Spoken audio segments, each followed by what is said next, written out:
On the 1st of May, LEGO launched the F1 Collectible Race Cars series. This is in place of a normal collectible minifigure series. As can be seen, the boxes in the same style and they are the same price. There are also 12 to collect. Here is a shot of each model, and you can see all 10 teams are represented. And additionally, the top middle car in grey is a generic F1 brand car, and the top right purple car represents the F1 Academy, which is the women's racing series. Unfortunately, there are no proper minifigures here. Under the helmets there is just a blank white minifigure piece head, and then no body underneath. All the cars use exactly the same pieces for exactly the same build. It's just different colours and different prints used. So I think that's quite boring really, which is a shame.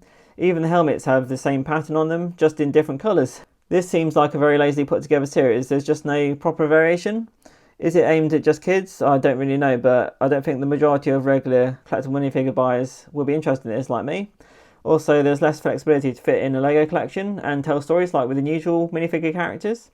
So I think this is quite a big missed opportunity when we could have had actual driver minifigures, especially when in the F1 Speed Champion sets that actually contain minifigures that were released in March.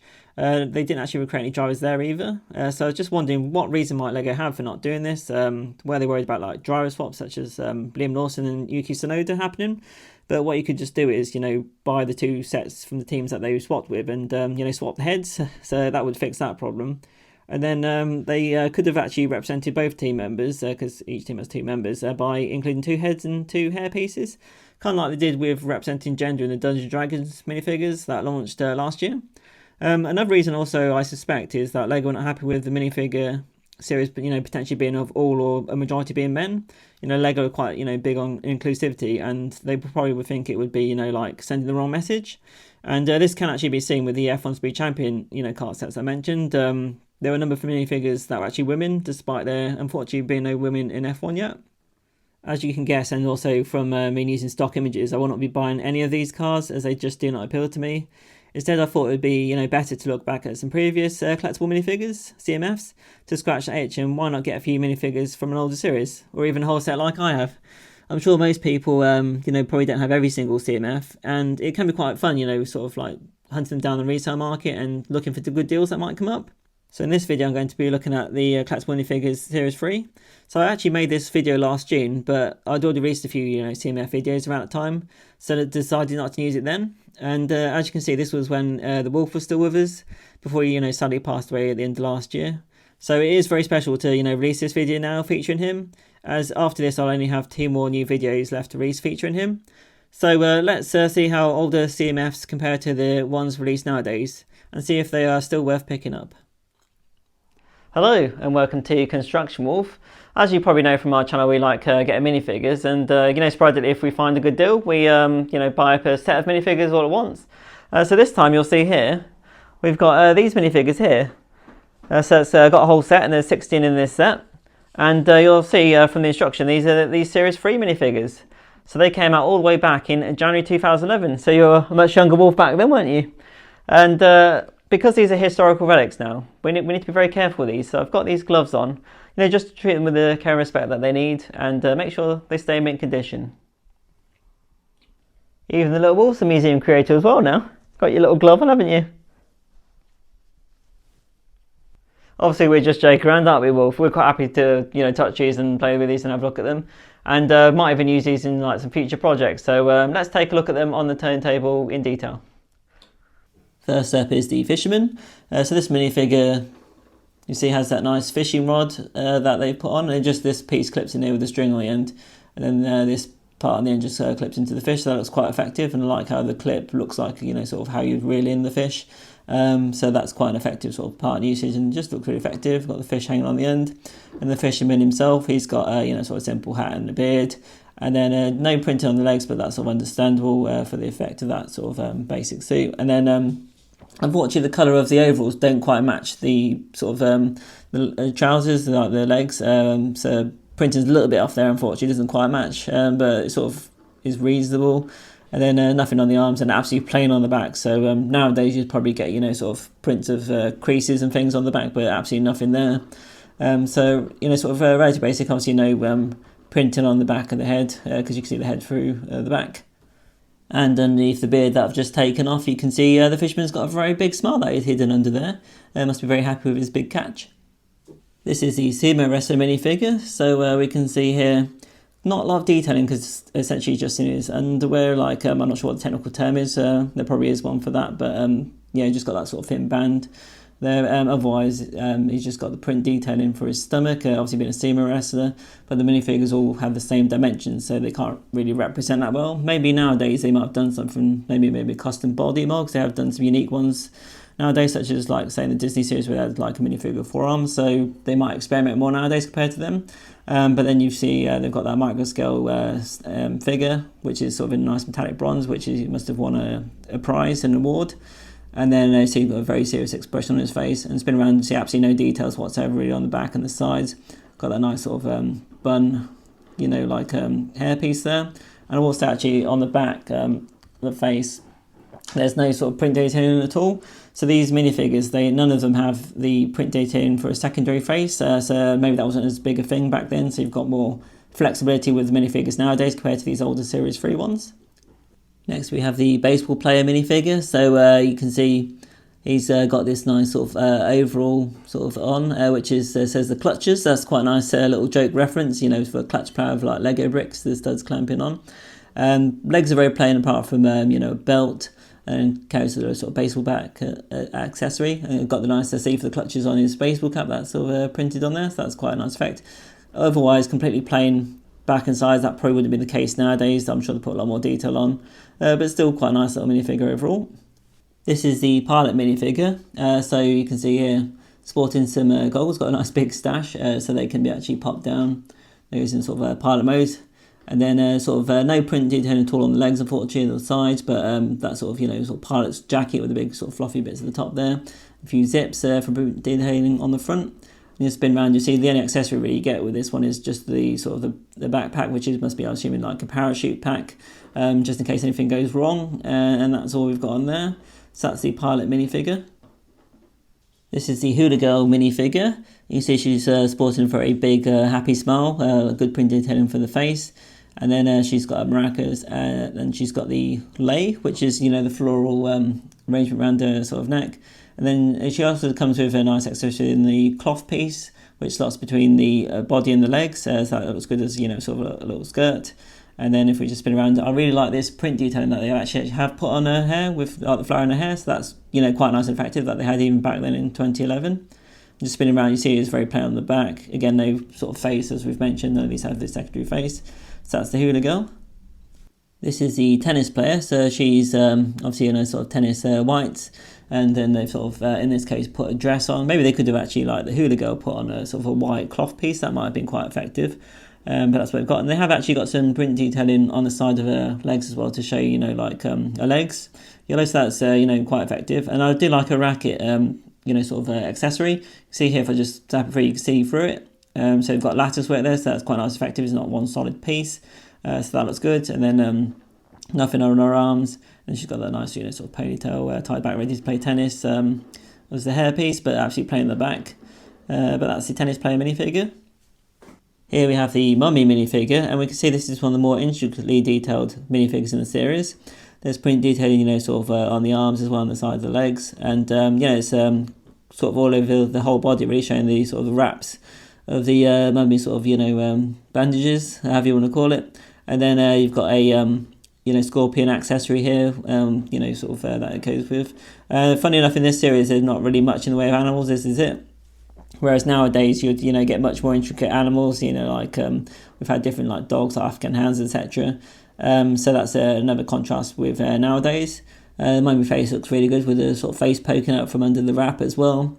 Unfortunately, the detailing doesn't really go around the back though, unfortunately, so that does sort of look a bit, you know, sort of sloppy, a bit of a shame, but maybe they're limited by what they could do with the techniques back then, because you would also get print around this sort of back as well, which there's nothing there, which is a shame. Maybe they could have put like a headpiece to cover that. And then the sort of back legs don't look, you know, sort of great, doesn't blend in well, but then the back of the torso looks good. But that's the mummy minifigure, so that's sort of, you know, maybe a work in progress that they'd perfect later down the line. Here's the snowboarder, so you can see her face poke through, looking all quite happy, and again the visor does just drop down like so. And then we can see she's obviously in a sort of snowboarding outfit, like how they put a few zips and the boots for the legs, print detailing, and then some sort of details around the torso, but unfortunately nothing on the arms, which they probably wouldn't do nowadays, is put something on there. The board does look good though, the actual snowboard. You see there's sort of snowflake print detail on there. That does look really good. When we just spin around, you can see nothing on the sides, absolutely plain on the back. Just they wouldn't do that nowadays, they'd put a lot more detail on there. But that's the snowboarder. This is the race car driver minifigure. So you can see here, big happy face again, and got a nice little wig, and then you can swap that out with the helmet, which we'll put on in a moment. Nice print detail actually on the helmet with the Octane logo, which you can also see as a sponsor on the race overalls as well. That's the reference to a Lego petrol company, so that's good to see in there. And then it says at the top right on the overall something engines, but can't quite read it. There's like a spanner logo, and then it says Engroves on the actual sort of belt just down here, you'll see. I'm not sure what that is a reference to, if that's a designer or something, but again looks quite effective for the race overalls. As we've seen is a running theme of these minifigures, no real print detail on the side or the back. That's the race car driver with the racing helmet on, so it looks quite good. And it'd be nice actually if Lego made some F1 drivers as minifigures one day, because we've had a few like Speed Champion sets, but nothing yet. So hopefully that's something in the pipeline. Even back in 2011, they had the obligatory animal suit minifigure. So you can see this one here. This is the gorilla, and like the banana accessory, quite an obvious one to pick to go with. And then got this sort of the print detailing of the chest on the front, and then really nice sort of headpiece that goes on top to cover the minifigure's head of the gorilla. Very nicely shaped. Got a nice smile, and then spin around, you see it's quite plain on the actual body, but I do like that they put the zip detailing on the back to show this is a suit, so that's quite a nice little sort of joke as well. And then just spin around, you see it's quite plain on the sides again, but nowadays they probably print like fur or something on there. And what I really like about this one is you see the eyes of the minifigure that line up perfectly with the holes. They don't really do it like that anymore. It's normally the minifigure head poking through, so I really like that effect. And we just pop the helmet off, you can see that's the minifigure sweating underneath this big suit. So again, a nice little joke. And then this minifigure of the gorilla does remind me of something, which I'll show you now.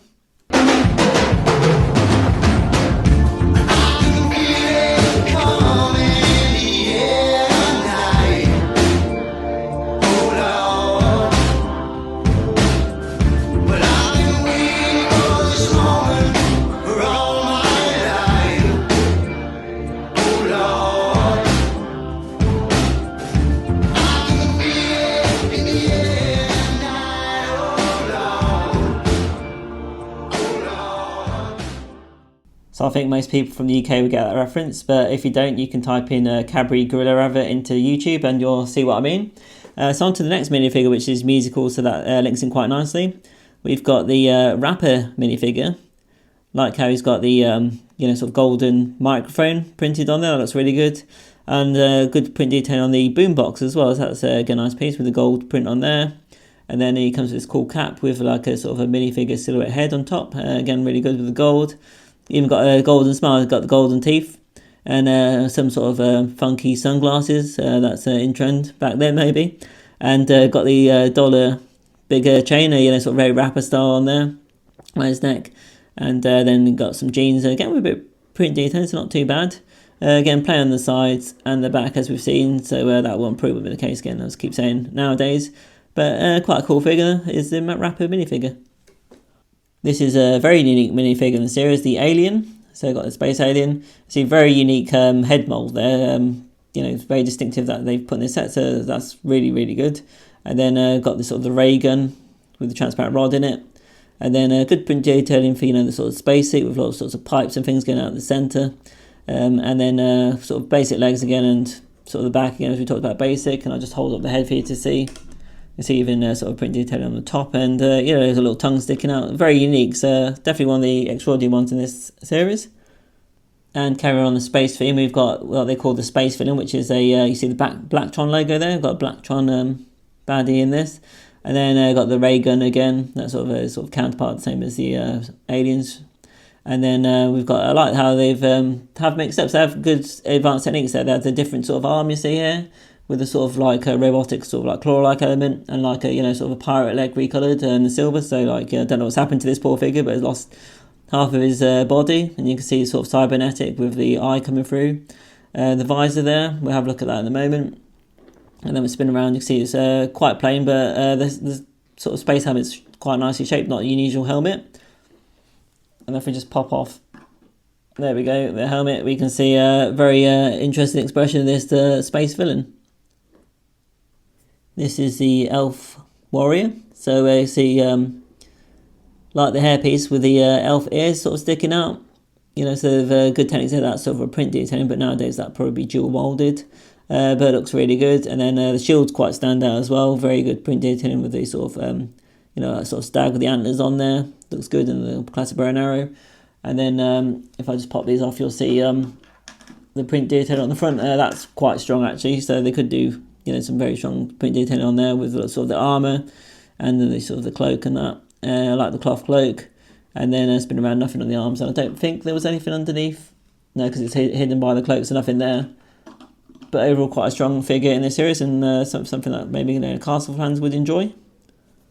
This is the Tribal Chief minifigure, so I've had to zoom out a bit because the spear's so tall, and actually this silver part of the top's rubberised, so interesting technique there. And it's got one of the strong ones for print, looks you know, sort of really good with the sort of the clothing at the front, and then obviously got the sort of face paint and the big smile there. One of the things also, if I just pop this off, if I just move in closer, you see where the, if I just sort of focus here, the leg is. If you start moving about, it does get misaligned with the centre part, so I'm not sure that's something they do much nowadays due to that issue. But otherwise looks really good, and a spin around you can see it quite plain on the back, nothing really there. But the headpiece, that's very strong. You can see the hair coming around the back that they've put on there. And then, you know, sort of the headpiece all really nicely printed with colours. So that's the Tribal Chief.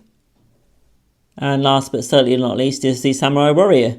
So I really like, you know, the sort of armour they put on this minifigure, and the helmet sort of, you know, looks good as well, quite unique compared to, like, say, the Castle helmets, sort of very unique to, you know, sort of Japanese style. Got the samurai sword. Then when you sort of spin around, you can see the sort of, again, as we've noticed, minimal sort of details around the back, but that's sort of the look at the back. So just spin all the way around. You see the armour comes around the side to the shoulders, so that's quite cool as well. Looks really good. And then you see you've got the, you know, the sort of face on there as well. Looks quite serious, doesn't he?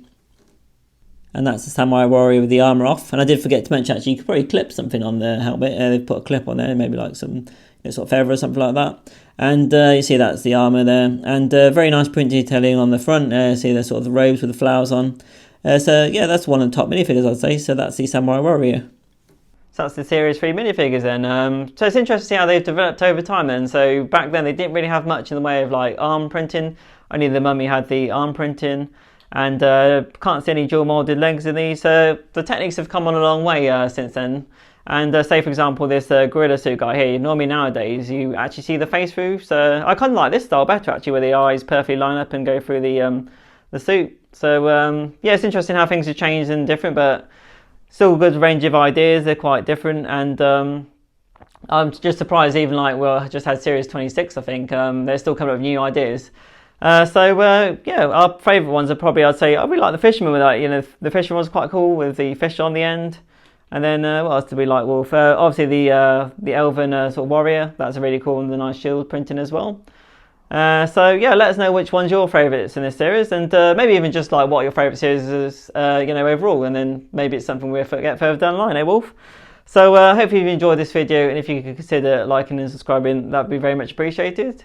And hopefully see you again next time. Bye.